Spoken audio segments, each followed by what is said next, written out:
Chapter XVI, Off to the Fair. The night before the county fair, everybody went to bed early. Fern and Avery were in bed by 8. Avery lay dreaming that the Ferris wheel had stopped, and he was in the top car. Fern lay dreaming that she was getting sick in the swings. Lurvy was in bed by 8:30. He lay dreaming that he was throwing baseballs at a cloth cat and winning a genuine Navajo blanket. Mr. and Mrs. Zuckerman were in bed by 9. Mrs. Zuckerman lay dreaming about a deep freeze unit. Mr. Zuckerman lay dreaming about Wilbur. He dreamt that Wilbur had grown until he was 116 feet long and 92 feet high, and that he had won all the prizes at the fair and was covered with blue ribbons, and even had a blue ribbon tied to the end of his tail. Down in the barn cellar, the animals too went to sleep early, all except Charlotte. Tomorrow would be fair day. Every creature planned to get up early to see Wilbur off on his great adventure. When morning came, everybody got up at daylight. The day was hot. Up the road at the Arable's house, Fern lugged a pail of hot water to her room and took a sponge bath. Then she put on her prettiest dress because she knew she would see boys at the fair. Mrs. Arable scrubbed the back of Avery's neck and wet his hair and parted it and brushed it down hard till it stuck to the top of his head, all but about 6 hairs that stood straight up. Avery put on clean underwear, clean blue jeans, and a clean shirt.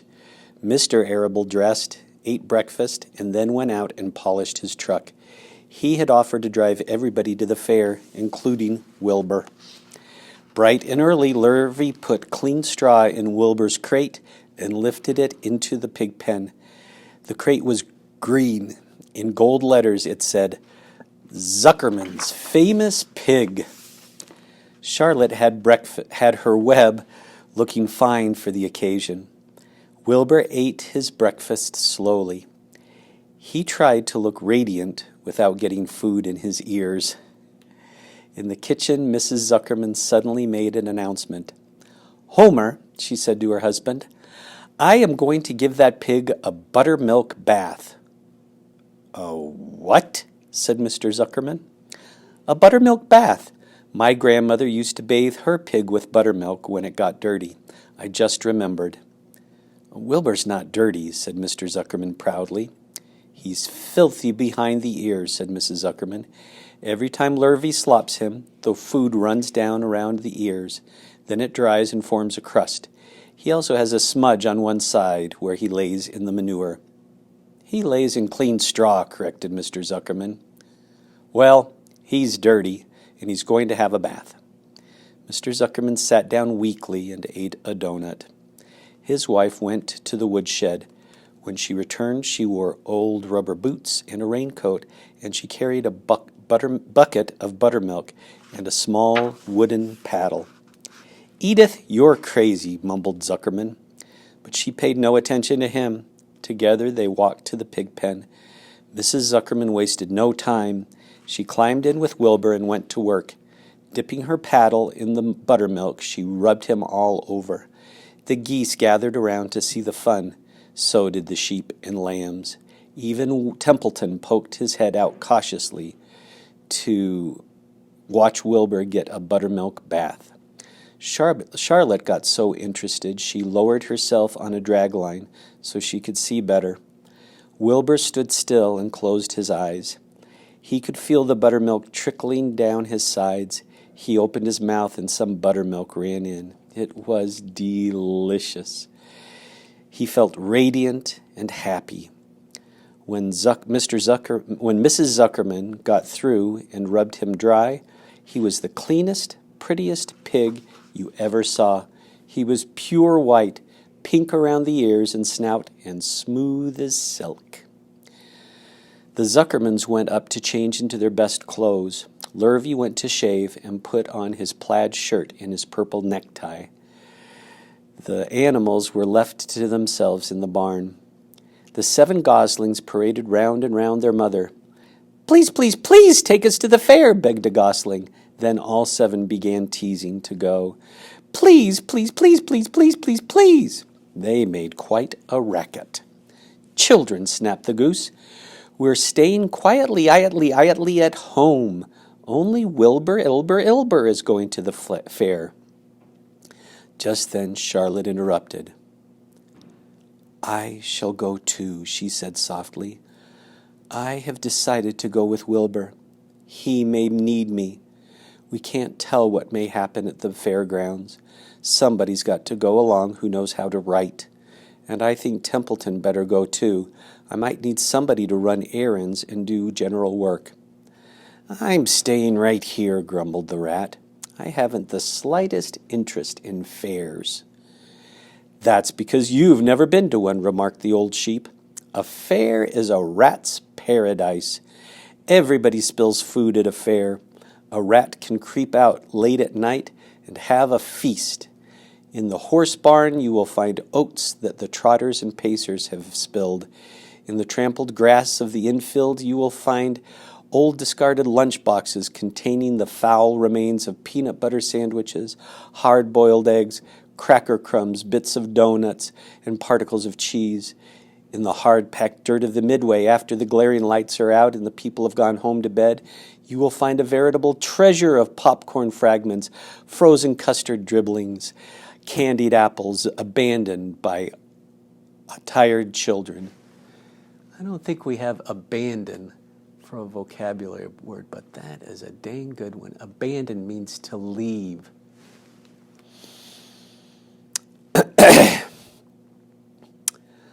Where was I? Abandoned by tired children.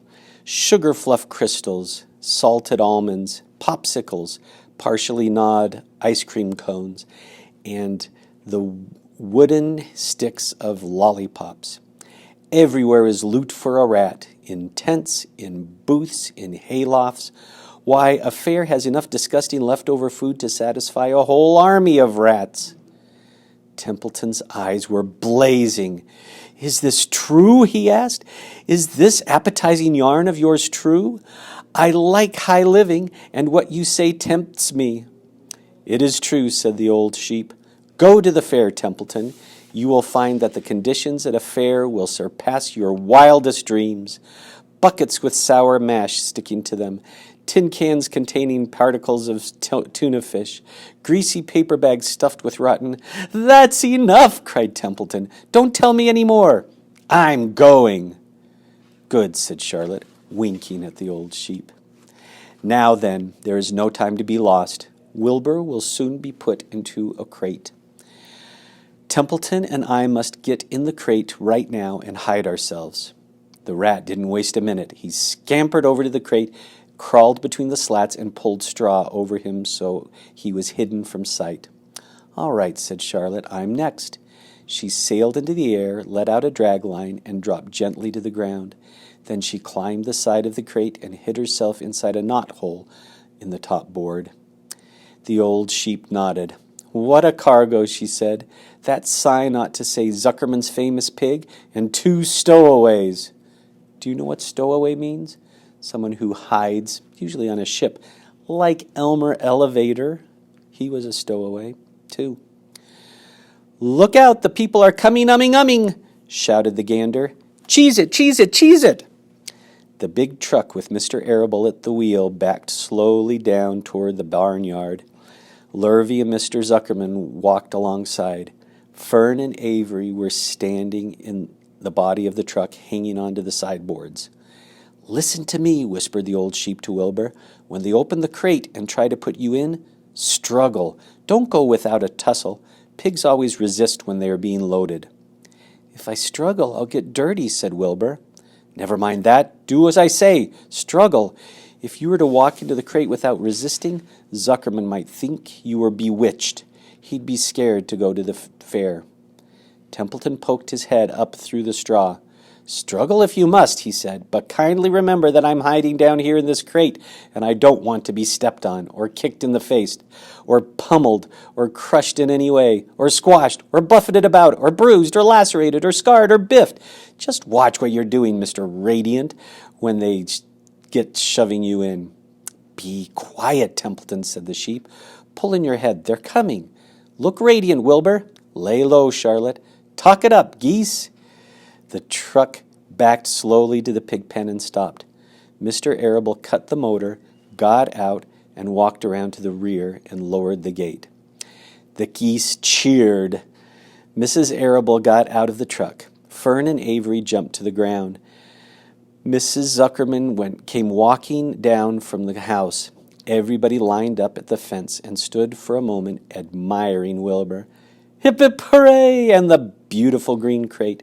Nobody realized that the crate also contained a rat and a spider. "That's some pig," said Mrs. Arable. "He's terrific," said Lurvy.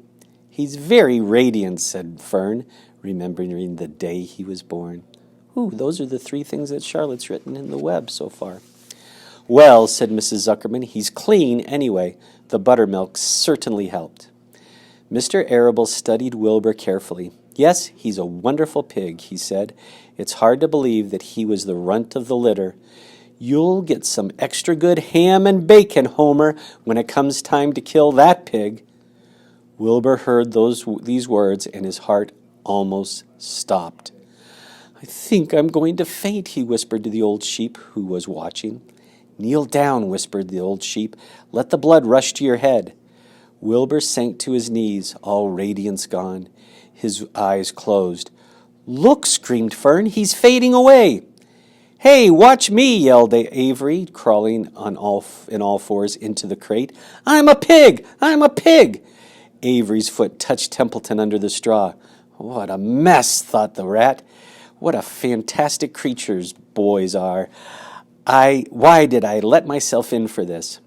The geese saw Avery in the crate and cheered.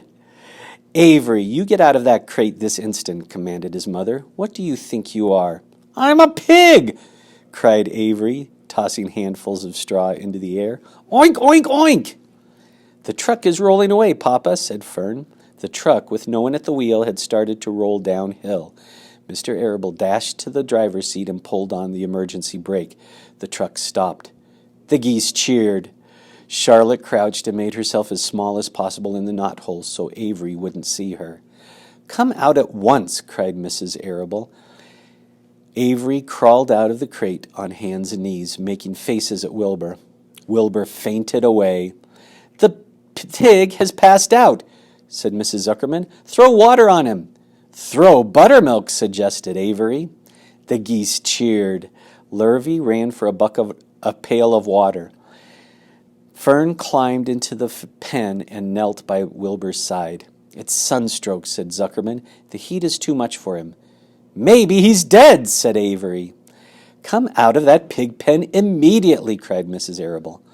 Avery obeyed his mother and climbed into the back of the truck so he could see better. Lurvy returned with cold water and dashed it on Wilbur. "Throw some on me," cried Avery. "I'm hot too." "Oh, keep quiet," hollered Fern. "Keep quiet!" Her eyes were brimming with tears. Wilbur, feeling the cold water, came to. He rose slowly to his feet while the geese cheered. "He's up," said Mrs. Arable. "I guess there's nothing wrong with him." "I'm hungry," said Avery. "I want a candied apple." "Wilbur's all right now," said Fern. "We can start.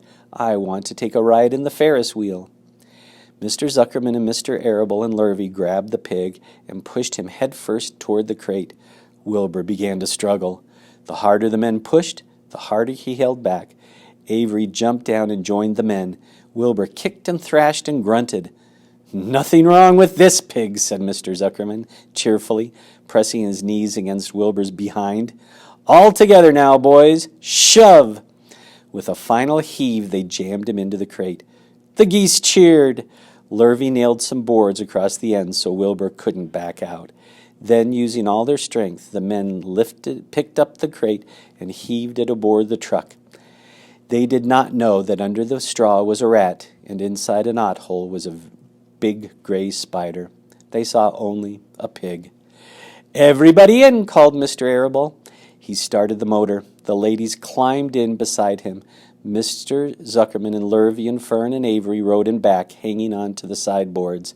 The truck began to move ahead. The geese cheered. The children answered their cheer, and away went everybody to the fair. And that is the end of chapter 16. Tomorrow we will read chapter XVII, called Uncle.